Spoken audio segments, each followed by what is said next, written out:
Multiple car crashes have been reported here on Highway 287 due to low visibility and high wind speeds. Law enforcement is currently directing people to avoid certain areas of traffic. To city officials, they were saying that they believe that it was an electrical shock that sparked the fire and spread southwest winds to the rest of these buildings right behind me.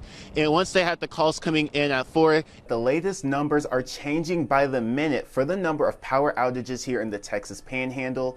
Xcel Energy is on site right now, making progress, and we have a map to show just the numbers of what they've done in the last hour. All right, guys, so the 101 Elite Men, the boys just got done with their lunch, didn't you guys? Yeah! The Don Harrington Discovery Center is a part of the Museums for All program, so all students can be more hands-on in an informal educational setting. Kids Inc. representatives share that once the outside complex is built, they're going to have some security out here to keep people safe. Today, right now, the All-Star Showdown, I have my friend right here, Max. FFA students have been raising him for 6 months. The fire going on, COVID. What was the biggest takeaway from you, to still put this event together today and people are just flying in? Well,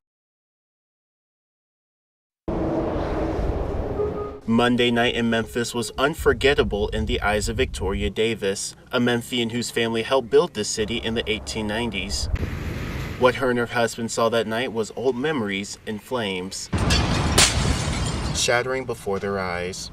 Just devastating fire, burning down our history, our old part of Memphis. Calls came in at 4 Monday evening due to a fire inside one of the buildings. By nightfall, they need a hose. The high wind speeds engulfed 4.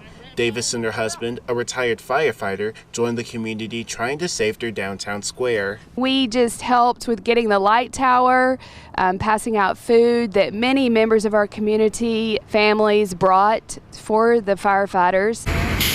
The fire continued until 3 in the morning. The cause has investigators searching for answers. We really don't have an idea on the cause, but we're guessing most likely electrical. For Davis, seeing the buildings as furniture stores and antique shops, her favorite moments were with family eating. We used to have our Jones family reunions here and remember eating chicken fried steak in the restaurant. City officials say it will take a week to clear the debris. Even though Davis is devastated, she's hopeful for the future.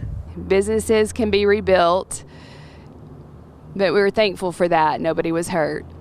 In Memphis, Earl Stoudemire, News Channel 10. 3 years ago, Catherine Granger was in a car accident, killing her best friend and leaving Granger with a complete spinal cord injury, leaving her paralyzed from the chest down.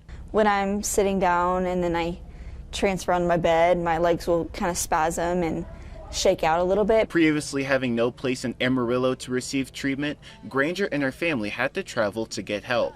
We were making trips to Fort Worth for about 7 months, and it kind of just took a toll on everything. Just that drive, it's not very convenient. Seeing the need to help others in the Panhandle who can't travel, the Sister Bear Foundation has been working with the Northwest Texas healthcare system for 2 years to purchase a Locomat. This machine helps people who suffer from spinal injuries, strokes, and seizures and are paralyzed to gain the ability to walk again. What can be hard is as therapists, we are trying to facilitate the movement, and we can't facilitate it to a point that is like a normal pattern of gait. This will allow us to do that. This machine will do that. To help people who can't afford these services on their own, the Sister Bear Foundation has a grant application on its website for people to use this machine. And our foundation's mission is to provide adaptive fitness and wellness resources for adults that are living right here in the Panhandle of Texas. It is a lifelong thing that they need to be able to continue to move. The machine will be available to use in January. Earl Stoudemire, News Channel 10. And welcome to class number 7 of the All-Star Showdown. Judge Dustin Warren welcomes in the next round of contestants to present their livestock animals to the crowd. It's the 3rd year the All-Star Showdown has been going on, and event creator Abby Law wanted to make this event after being diagnosed with epilepsy at 12. And throughout the years of my epilepsy, I felt really left out, and then when I started touring for colleges, I toured Tarleton and I found that they had a special needs rodeo, and I wanted wanted to start a special needs stock show. To give special needs children the opportunity to experience working with livestock, Law set up sensory activities like feeding and grooming the animals to help the children feel comfortable. And once they're ready to go on the competition floor, the judge rates them all on how they handle and how they appear to have bonded with the animals. Some kids, as you maybe have saw, like they just want to jump right in, and others are a little, like, I don't know if I'm going to do this quite yet. So we just take our time with them, and because it's all about when it's their decision to make. Future Farmers of America students raised livestock for 6 months, helping put the event together this year for special needs children to have fun in the show.